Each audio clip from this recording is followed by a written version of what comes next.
नमस्कार मित्रांनो, स्वागत आहे माझ्या ALD चॅनलमध्ये। राघव हा एक अतिशय हुशार आणि कर्तृत्ववान इंजिनियर। त्याच्या मेहनत आणि हुशारीच्या जोरावर तो कंपनीत मॅनेजर या पदापर्यंत पोहोचला। ISO 9000 सर्टिफिकेशन ही एक अतिशय महत्त्वाची जबाबदारी कंपनीने राघववर सोपवली।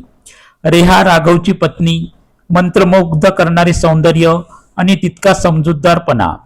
नीना ही राघवची सेक्रेटरी, सौंदर्य, चिकाटी आणि तत्परता याचा सुरेख संगम। 2 आठवड्यासाठी रेहा माहेरी गेली होती। ISO 9000 चे ऑडिट जवळ आल्यामुळे राघव कामात पूर्णपणे व्यस्त होता।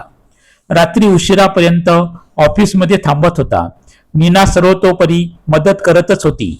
गेले 2-3 दिवस रेहाला फोन करायला देखील त्याला वेळ मिळाला नव्हता। आज ऑडिटचा दिवस, राघव ऑफिसमध्ये जरा लवकरच पोहोचला। करायची राहिलेली कामे पूर्ण करण्यात तो मग्न होता। तेवढ्यात नीनाने निरोप दिला, सर, तुम्हाला भेटायला शरद काका आलेत। कोण शरद काका? राघवने विचारले। सर, तुमच्या सासऱ्याचे ते जवळचे मित्र आहेत, तुळजापूरहून आले आहेत। नीना, ठीक आहे, पाठव त्यांना। नीनाने शरद काकांना राघवच्या कॅबिनमध्ये आणले। राघवने काकांना अगदी वाकून नमस्कार केल्याने काका गहिवरले। भली मोठी कंपनी, प्रशस्त वातानुकूलित कॅबिन, सुंदर सेक्रेटरी, जावई बापू मोठ्या पदावर आहेत याची काकांना खात्री पटली। काका, तुम्ही काय घेणार, चहा की कॉफी? नीनाने अतिशय मधुर आवाजात विचारले। चहा चालेल, काका उत्तरले। आपल्या तिघांसाठी चहा मागव, राघव म्हणाला। गप्पा मारता मारता राघवचे काम चालूच होते आणि नीना त्याला सर्वतोपरी मदत करत होती। चहाच्या कपात नीनाने काकांना विचारून साखर टाकली। राघव, सर, तुम्हाला डॉक्टरांनी साखर कमी खायला सांगितली आहे, म्हणून थोडी साखर टाकते, म्हणत नीनाने अगदी थोडी साखर राघवच्या कपात टाकली। राघवच्या शर्टचे निघालेले बटन तिने स्वतःहून लावले। नीनाची जावई बापू बरोबरची जवळीक काकांना फारशी रुचली नाही। जावई बापू, आबासाहेब म्हणजे तुमच्या सासऱ्याचे पिताश्री, त्यांच्या 4ही मुलांना मी ओळखतो। त्यापैकी तुमचे सासरे कोणते, त्यांचे नाव काय? माझ्या सासऱ्याचे नाव तात्या, राघवने सांगितले। अहो जावई बापू, त्यांचे काहीतरी नाव तर असेल ना? खूप प्रयत्न करूनही राघवला तात्यांचे नाव काही सांगता आले नाही। काका, बरं, तुमच्या बायकोचे नाव काय? Raghav, sweet heart. काका, अहो हे तर तुम्ही प्रेमाने ठेवलेले नाव, पण तिचे खरे नाव काय आहे? राघवने खूप प्रयत्न केला, परंतु त्याला बायकोचे नाव काही आठवले नाही। पुढच्या तासातच ऑडिट सुरू होणार होते। राघवला अजून बऱ्याच गोष्टी करायच्या होत्या। तेवढ्यात नीना म्हणाली, सर, थोड्या वेळापूर्वी रेहा वहिनीचा तुळजापूरहून फोन होता। आज ऑडिट असल्यामुळे मी त्यांना रात्री उशिरा फोन करायला सांगितले। काका, माझ्या स्वीट हार्टचे म्हणजेच माझ्या बायकोचे नाव रेहा आहे। नीनाने केलेले प्रॉम्प्टिंग काकांना रुचले नाही। काका जर अजून थोडा वेळ बसले आणि असे अडचणीत आणणारे प्रश्न विचारत राहिले, नको नको, त्यांना आता युक्तीने घालवलेच पाहिजे। काका, थोड्याच वेळात ऑडिट सुरू होईल।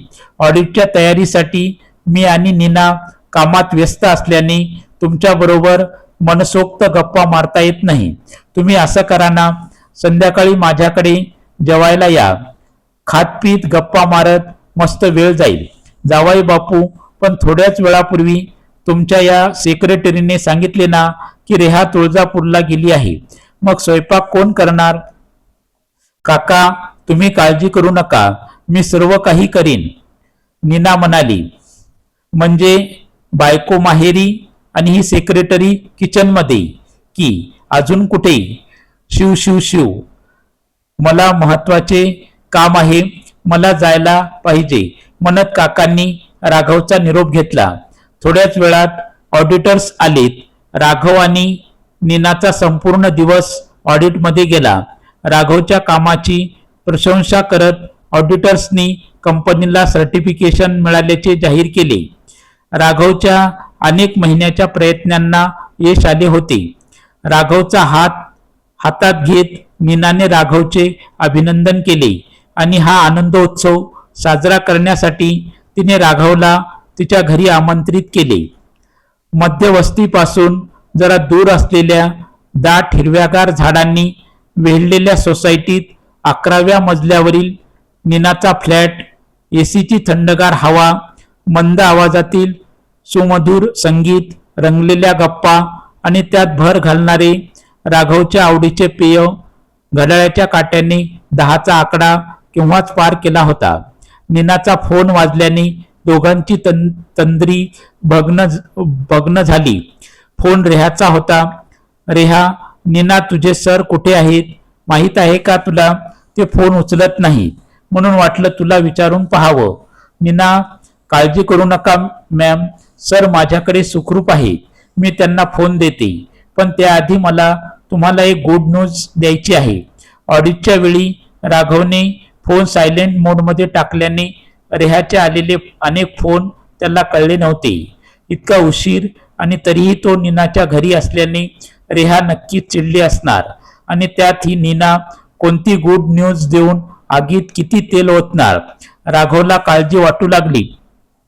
आज ऑडिटर साहेबांनी सरांचे अभिनंदन केले आणि कंपनीला सर्टिफिकेट बहाल केले. हे सर्व सरांमुळे शक्य झालं. थँक्स नीना, तू आग वाढवली नाहीस तर निश्चित थोडीफार कमी केली. राघव मनातल्या मनात म्हणाला. राघव, तुझे त्रिवार अभिनंदन. प्रथम ऑडिटर्सनी तुझे अभिनंदन केले आणि कंपनीला सर्टिफिकेशन मिळाले म्हणून, नंतर तुला तुझ्या सासऱ्याचे नाव सांगता आले नाही म्हणून. अरे माझ्या बाबांचा लाडका जावाई ना तू वापरतोस ती महागडी गाडी त्यांनीच तर गिफ्ट केली ना तुला. त्यानंतर सगळ्यात महत्वाचं म्हणजे तुला माझंही नाव सांगता आलं नाही. इतकी वर्ष आपण एकत्र राहतोय आणि तू माझं नाव सांगू शकला नाहीस काकांना. असा कसा रे तू? अरे विसरायला पण काही हद्द असते. बायकोचा वाढदिवस, अगदी लग्नाचा वाढदिवस विसरणारे महाभाग असतात. पण तू तर या सर्वावर मात केलीस. आज संध्याकाळी काका इथे आलेत आणि त्यांनी सर्व वृत्तांत दिला. प्रथम माझ्या बाबांना आणि नंतर मला. मी काकांना सांगितले, अहो ते त्यांच्या कामात इतके मग्न असतात आणि त्यात आज तर ऑडिट होते. तुम्ही त्यांना त्यांचे नाव विचारले असते तर ते देखील त्यांना सांगता आले नसते. क्लीन बोल्ड झालेल्या राघवला रेहारूपी थर्ड अंपायरने नाबाद ठरवले होते. काका म्हणत होते, तुझा नवरा खूप मोठा पण तरीही अगदी नम्र आहे. परंतु त्या नीनाची तुझ्या नवऱ्याबरोबर असलेली सलगी मला रुचली नाही. थोडी सावध राहा तिच्यापासून. हे सांगताना चाणाक्ष रेहा अगदी हळू आवाजात बोलत होती. मी काकांना सांगितले, नीना माझी खूप चांगली मैत्रीण आहे आणि राघव तर धुतल्या तांदूळासारखा स्वच्छ आहे. रेहाचे आभार मानत राघवने फोन ठेवला. राघवच्या मनात आले की रेहा जे बोलती ते मनापासून की तिलाही माझ्याबद्दल काही संशय आला असेल. इतका उशीर झाला तरी मी नीना बरोबर आहे हे तिला आवडले असेल का? या आणि अशा अनेक विचारांनी मुळातच थंड असलेल्या वातावरणात राघवला थंडी भरली. तो थरथरू लागला. प्रथम नीना एसी कमी करणार होती, परंतु राघवच्या त्या थरथरण्यावरचा रामबाण उपाय तिला माहीत होता. सर, सर्व काही करा पण फक्त एक गोष्ट करू नका म्हणत तिने तो उपाय राघवला बहाल केला. काय ती जादू? राघवची थंडी लगेच गायब झाली. काय होता तो उपाय? गरमागरम वाफळलेल्या कॉफीचा मग नीनाने राघवला सुपूर्द केला आणि ती त्याला सांगत होती, सर, सर्व काही करा पण एक गोष्ट करू नका. वहिनीचे नाव विसरू नका. वहिनीचे नाव कधीही विसरू नका. सर, तुम्ही आज नशिबाने बचावलात पण पुढे काय? अगदी बरोबर नीना. असे म्हणताना नीनाबद्दलचा राघवच्या मनातील आदर द्विगुणित झाला. ही कथा जर तुम्हाला आवडली असेल तर कृपया माझ्या चॅनलला लाईक करा, शेअर करा. चॅनलवर नवीन असताल तर चॅनलला सबस्क्राईब करा. ही कथा तुम्हाला कशी वाटली ते कमेंटमध्ये लिहायला विसरू नका. सर्वजण आपल्या तब्येतीची काळजी घ्या. पुन्हा भेटूया नवीन कथेसह. तोपर्यंत धन्यवाद. नमस्कार. जय हिंद, जय महाराष्ट्र, जय भारत.